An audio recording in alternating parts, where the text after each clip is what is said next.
दोस्तों, भगवान शिव को सृष्टि का संहारक कहा गया है। जब जब धरती पर संकट पड़ता है तब तब भगवान शिव पृथ्वी से अत्याचारियों का अंत करते थे।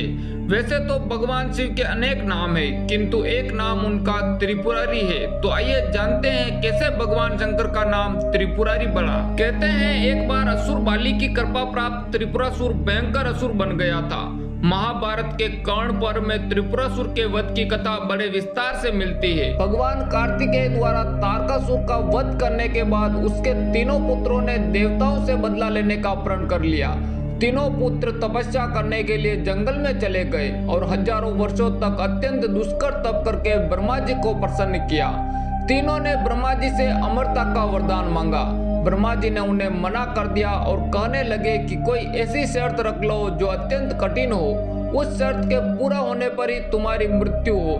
तीनों ने खूब विचार कर ब्रह्मा जी से वरदान मांगा कि हे प्रभु, आप हमारे लिए 3 पुरियों का निर्माण कर दे। और वे तीनों पुरियां जब अभिजीत नक्षत्र में एक पंक्ति में खड़ी हो और कोई क्रोधजित अत्यंत शांत अवस्था में असंभव रथ और असंभव बाण का सहारा लेकर हमें मारना चाहे तब हमारी मृत्यु हो। ब्रह्मा जी ने कहा तथास्तु।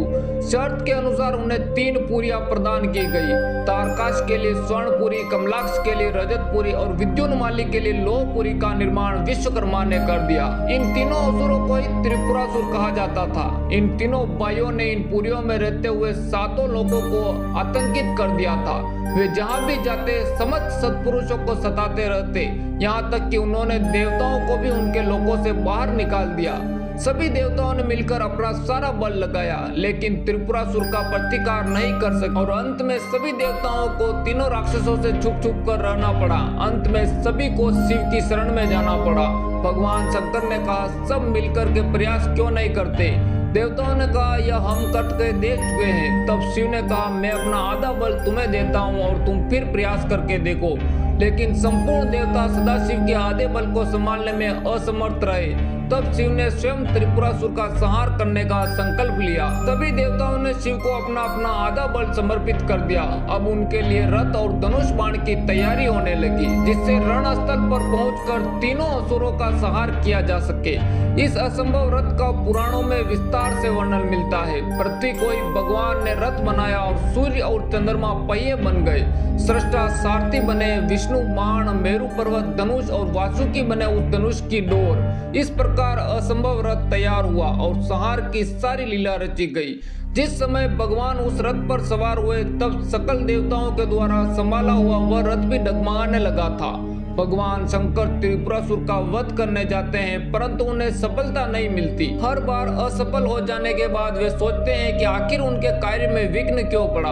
तब उन्हें ज्ञात होता है कि वे गणेश जी की अर्चना किए बगैर त्रिपुरासुर से युद्ध करने चले गए थे।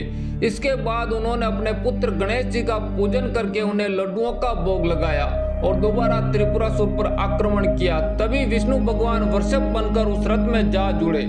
उन घोड़ों और वृषभ की पीठ पर सवार होकर महादेव ने उस असुर नगर को देखा और पाशुपत अस्त्र का संधान कर तीनों पुरों को एकत्र होने का संकल्प करने लगे। उस अमोघ बाण में विष्णु, वायु, अग्नि और यम चारों ही समाहित थे। अभिजीत नक्षत्र में उन तीनों पुरियों के एकत्रित होते ही भगवान शंकर ने अपने बाण से पुरियों को जलाकर भस्म कर दिया और तब से ही भगवान शंकर त्रिपुरांतक बन गए। त्रिपुरासुर को जलाकर भस्म करने के बाद बोले रुद्र का हृदय द्रवित हो उठा और उनकी आंख से आंसू टपक गए।